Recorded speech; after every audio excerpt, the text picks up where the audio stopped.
कभी कभी ना, जिंदगी इतनी उलझ जाती है कि हम सब कुछ होते हुए भी अंदर से टूटने लगते हैं। मन शांत नहीं रहता। हर वक्त कोई ना कोई बात दिल को कचोटती रहती है। कल क्या होगा? अगर सब कुछ बिगड़ गया तो? अगर मां की तबीयत और बिगड़ गई तो? अगर मेहनत करने के बाद भी कुछ हासिल नहीं हुआ तो? ये जो अगर अगर वाला डर होता है ना, ये इंसान को अंदर से चुपचाप खा जाता है।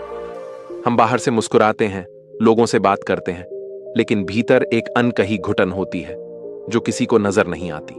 और सबसे बड़ी बात, हमारे चारों तरफ कोई सुनने वाला नहीं होता। लोग बस कह देते हैं, चिंता मत कर यार, सब ठीक हो जाएगा। पर कैसे ठीक होगा? कब ठीक होगा? ये कोई नहीं बताता। शायद आप भी ऐसी ही किसी स्थिति से गुजर रहे हैं, जहां आप दिन रात सोचते हैं, डरते हैं, घबराते हैं और उसी चिंता में अपना आज भी खोते जा रहे हैं।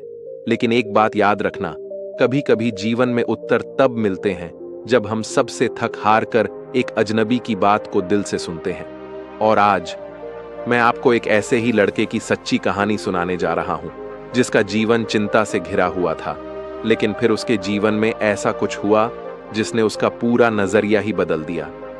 ये कहानी सिर्फ उसकी नहीं है, ये कहानी हम सबकी है। इसलिए इसे अंत तक सुनो, शायद इसमें तुम्हारा जवाब छुपा हो। तो चलिए शुरू करते हैं। एक छोटे से गांव हरिपुर में एक लड़का रहता था। नाम था अर्जुन। हरिपुर एक ऐसा गांव था जहां सुबह की शुरुआत मुर्गे की बांग और बैलों की घंटियों की आवाज से होती थी। मिट्टी के कच्चे घर, हरियाली से भरे खेत और दूर दूर तक फैले आम के पेड़, वहां की सादगी में एक अलग ही शांति थी। लेकिन इसी शांत दिखने वाले गांव में एक ऐसा लड़का भी था जिसकी आंखों में हर वक्त एक तूफान पल रहा था, अर्जुन। अर्जुन का जीवन बाहर से देखने पर एक आम ग्रामीण लड़के जैसा लगता। सादा कपड़े, खेत में पिता की मदद करता, मां के लिए पानी भरने जाता और स्कूल का पुराना बस्ता कंधे पर लटकाए रोज लंबा रास्ता तय करके पढ़ने जाता। लेकिन जो कोई भी उसके चेहरे को ध्यान से देखता, वो उसकी मुस्कान में छिपे दर्द को महसूस कर सकता था। उसके माथे पर हमेशा चिंता की सिलवटें बनी रहती, मानो हर दिन कोई अदृश्य बोझ लेकर जी रहा हो। उसकी मां पिछले कई महीनों से बीमार थी। गांव के वैद्य के पास ले जाने पर बस यही कहा गया, शरीर में कमजोरी है, खून की कमी है। लेकिन गरीबी ऐसी थी कि दवाइयों का खर्च जुटाना भी एक चुनौती था। अर्जुन हर रात मां की खांसी की आवाज सुनकर चुपचाप रोता। वो रोता था, लेकिन आंसू बहाने से पहले मुंह पर तकिया रख लेता, ताकि उसकी सिसकियां किसी को सुनाई ना दें। घर की आर्थिक हालत भी बद से बदतर थी। खेत बहुत छोटा था, बारिश अनिश्चित और जमीन बंजर होती जा रही थी। पिताजी दिन भर मेहनत करते, लेकिन शाम को घर लौटते वक्त उनके चेहरे पर वही थकावट और हार की झलक होती। अर्जुन उन्हें देखकर ही समझ जाता था कि आज भी शायद घर में चूल्हा जलाने के लिए कुछ खास नहीं होगा। और इन सब के बीच सबसे बड़ा डर था भविष्य का। अर्जुन पढ़ने में होशियार था। उसके गुरुजन कहते थे, यह लड़का अगर शहर में पढ़े तो बहुत आगे जा सकता है। लेकिन आगे पढ़ने के लिए पैसे चाहिए थे, शहर जाना था, किताबें लेनी थीं, और इन सब की कोई उम्मीद नहीं दिखती थी। वो हर वक्त इसी सोच में डूबा रहता कि अगर मां की तबीयत और बिगड़ गई तो क्या होगा? अगर फसल फिर से खराब हुई तो क्या करेंगे? अगर पढ़ाई अधूरी रह गई तो क्या पूरी जिंदगी इसी तंगी में गुजर जाएगी? हर सुबह जब अर्जुन उठता तो सबसे पहले उसके दिमाग में यही ख्याल आते, क्या मैं कभी इस सब से बाहर निकल पाऊंगा? हर शाम जब वह खेत से लौटता तो मन में वही सवाल दोहराता, क्या मेरी मेहनत किसी दिन रंग लाएगी या ये सारी कोशिशें व्यर्थ जाएंगी? अर्जुन की उम्र भले ही 16 साल थी, लेकिन हालातों ने उसे वक्त से पहले बूढ़ा कर दिया था। उसकी आंखों में उस उम्र की मासूम चमक नहीं थी, बल्कि एक ऐसा गहरा खालीपन था जो केवल वही महसूस कर सकता था जिसने रातों को जाग जाग कर चिंता की चादर ओढ़ी हो। वो अपने मन की बातें किसी से कह भी नहीं सकता था। गांव के लोग मजाक उड़ाते, अरे ये क्या हर वक्त गुमसुम रहता है, जवान खून है, चिंता किस बात की?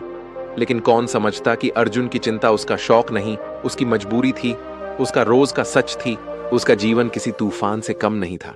एक ऐसा तूफान जो बाहर से नहीं दिखता था, पर भीतर से उसे हर रोज तोड़ रहा था, बिखेर रहा था। लेकिन फिर भी अर्जुन चुप था, सहनशील था, और कहीं ना कहीं उसे अब भी एक उम्मीद थी। शायद कहीं कोई रास्ता होगा, कहीं कोई जवाब मिलेगा। बस अब भी वो रास्ता दिखा नहीं था। उसके पिता किसानी करते थे, लेकिन वह किसानी अब बस परंपरा निभाने भर की चीज बन गई थी, क्योंकि अब ना मौसम भरोसेमंद था, न जमीन उतनी उपजाऊ बची थी। बारिश हर साल समय पर नहीं आती थी। कभी अचानक इतनी तेज बरसात हो जाती कि पूरी फसल बह जाती, और कभी महीनों तक एक बूंद पानी भी न गिरता, जिससे खेत सूख जाते, दरारें पड़ जाती। अर्जुन के पिता रामस्वरूप जी सुबह से शाम तक खेत में पसीना बहाते थे, लेकिन जब मौसम ही साथ न दे तो मेहनत भी बेबस हो जाती है। फसल अच्छी होती तो घर में चूल्हा ज्यादा दिन तक जलता, मां के लिए कभी कभी फल भी आ जाते, और अर्जुन की किताबें भी खरीद ली जाती। लेकिन जब फसल खराब होती तो पूरा घर जैसे भूख और चिंता की गिरफ्त में आ जाता। कई बार तो ऐसा हुआ कि रामस्वरूप जी को अपनी मेहनत की उपज इतनी सस्ती दर पर बेचनी पड़ी कि लागत भी नहीं निकल पाई। उस दिन उनका चेहरा देख अर्जुन को ऐसा लगा जैसे किसान नहीं, कोई युद्ध हार कर लौटा हो। मां सरस्वती देवी हमेशा कुछ ना कुछ बीमारी से जूझती रहती। अक्सर उन्हें हल्का बुखार रहता, बदन टूटता, सिर दर्द करता, लेकिन गांव में इलाज सिर्फ वैद्य तक सीमित था, और दवाइयां भी हर बार खरीद पाना संभव नहीं होता। अर्जुन ने कई बार मां को देखा, वो खुद बीमार थी, लेकिन फिर भी पूरे घर की चिंता में लगी रहती। जब भी अर्जुन पूछता, मां बहुत बुखार है क्या, वो मुस्कुराकर कहती, तू पढ़ ले बेटा, मां ठीक है। पर अर्जुन जानता था मां सिर्फ उसे तसल्ली देती है। हकीकत में वो अंदर ही अंदर टूट रही थी। अर्जुन खुद पढ़ाई में बहुत अच्छा था, गांव के स्कूल में हमेशा अव्वल आता था। उसके अध्यापक भी कहते थे, अगर ये लड़का शहर में पढ़े तो बहुत नाम करेगा। लेकिन अर्जुन के लिए पढ़ाई के साथ साथ एक डर भी जुड़ा था। पढ़ाई के बाद क्या, वो रोज सोचता, अगर पैसे नहीं हुए तो आगे कैसे पढ़ूंगा? अगर किसी ने मदद नहीं की तो क्या मेरी मेहनत बेकार चली जाएगी? और अगर पढ़ भी लिया तो क्या नौकरी मिलेगी? कहीं ऐसा तो नहीं होगा कि पढ़ लिख कर भी गांव लौटना पड़े और वही खेती, वही संघर्ष फिर से झेलना पड़े? यही सारे सवाल उसे रात को देर तक जगाए रखते।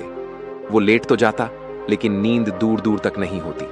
आंखें बंद करता तो दिमाग में वही डर, वही चिंता, वही असमंजस घूमते रहते। मां की तबीयत, पिता की थकान, घर की गरीबी और अपने सपनों की अनिश्चितता। हर रात उसके भीतर एक अधूरी लड़ाई चलती रहती। एक तरफ उम्मीदें होती,